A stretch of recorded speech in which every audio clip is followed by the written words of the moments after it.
seemed to act like it was no big deal. Like the way I kind of came across Boston was that, it was like Team 3cc, and he was really kind of promoting and doing very high Right, doses.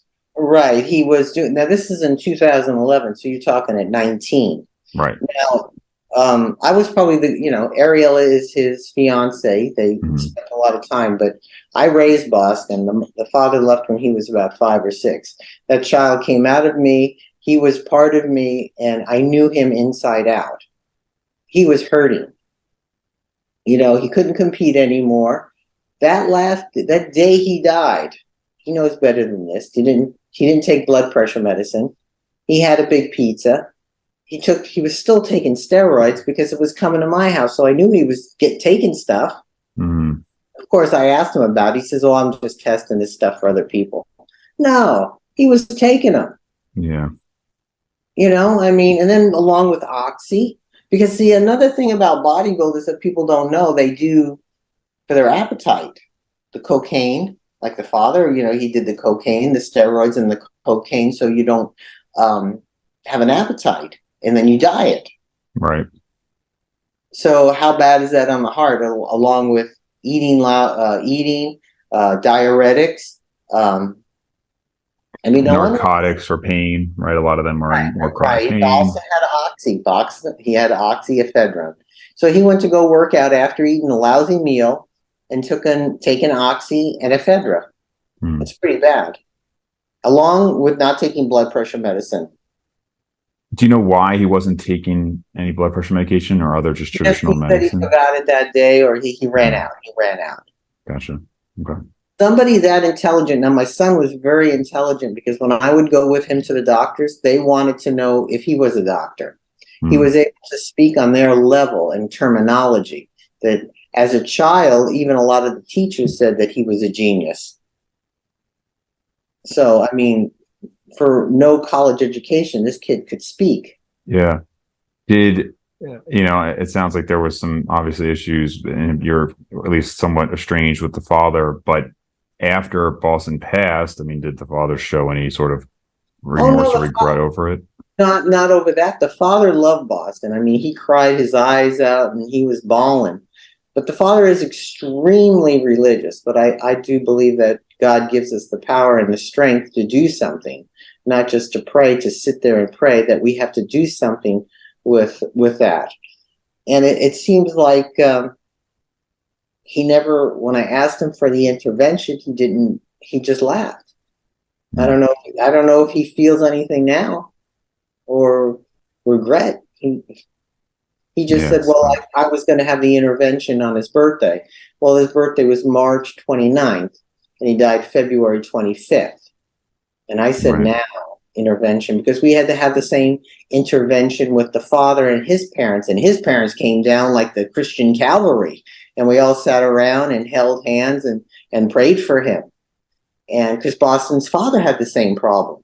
And a lot of Right. people don't realize that. And then what we did was we had his parents come out. My father said, let's take him to Italy for 3 weeks and clean him out. We tried that. This is Boston's father. That didn't work. The only thing that worked was moving him from his friends. And his father got cleaned out. And then we owned the gym in Northridge and did well. And no other siblings, right? No, Boston was our only child. Wow. Um, so in terms of, I guess I was going to ask if it had escalated over the years, which I'm sure to some degree it did, but it sounds like even at such a young age, it was pretty extreme. I mean, to get to 260, even with good genetics, I mean, you have to be pushing things Right. pretty heavily. The funny thing about that, I didn't even realize that till I read the emails.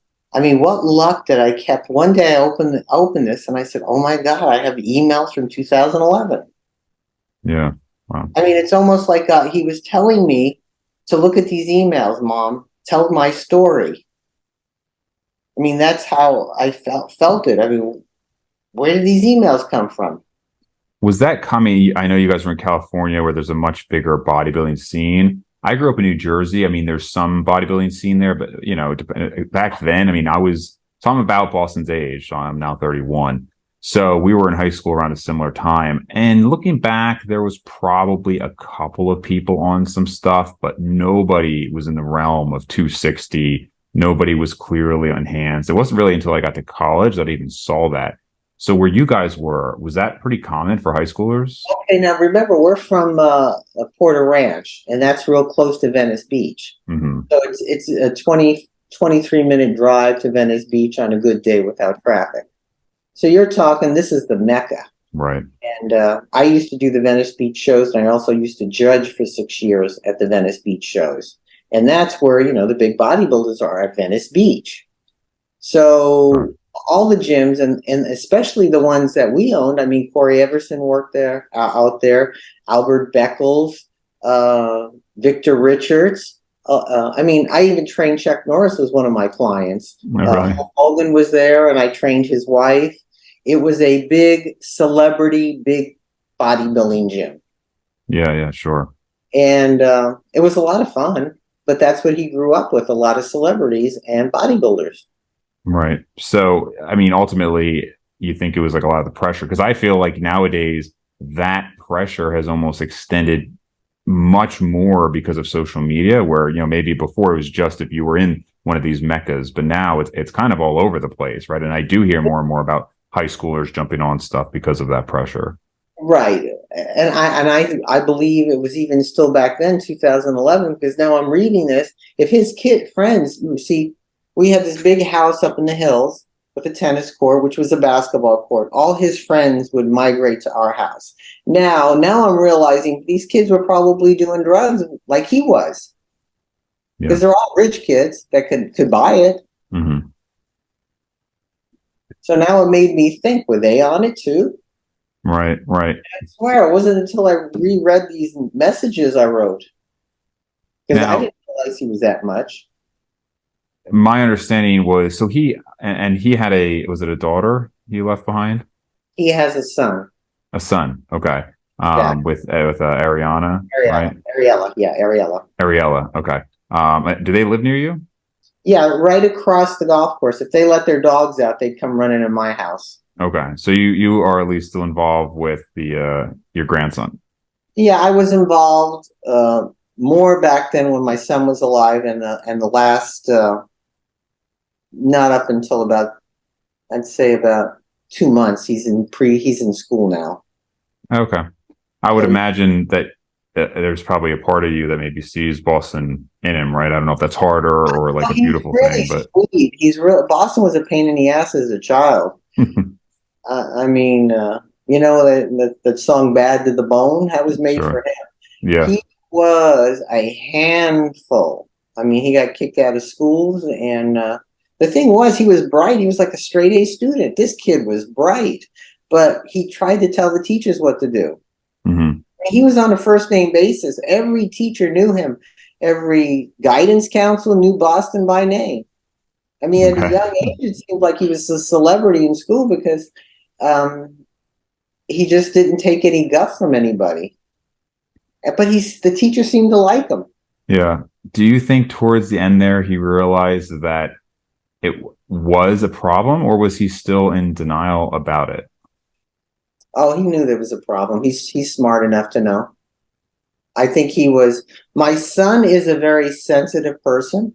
Actually, he on the outside, but he loves animals. He loves people. He loves kids. He has a big heart, and I think it was killing him inside. He was showing the exterior. Hmm. I think. Yeah, just from some of the videos, I saw some videos where he seemed to kind of accept it and go for help. I saw other videos where he acted like you said, like the doctors didn't know what they were talking about. It wasn't a big deal. Unfortunately, I remember a post and it was John Meadows and him kind of arguing, and basically because of his extreme drug use, because of Boston's extreme drug use, John had said, I don't think you're going to live to be this age. And like I said, unfortunately, now both of them have since passed. And I know. then I saw that. Yeah, John Meadows and. John passed. Yep. And John, I mean, his YouTube channel still goes. I'm not sure who keeps it going, but I'm glad to see that they're keeping, he was really beloved by everybody in the industry. And there's so many, like you said, Phil Hearn, and the last few years, Dallas McCarver, Rich Piana. Now, Rich Piana, we were actually friends with. He used to Yeah, train at the gym in Northridge. He knew Boston when Boston was in the daycare in diapers. I remember them doing some videos. I remember they got, I don't know the They details. There got was into some a fight, video where they yeah. had a little bit of a fight or something. I don't know if that was Yeah, reconciled, but because he said that he wasn't saying everything that he was taking, and he was lying about it. Because Boston's pretty much tells everybody what he takes. mm.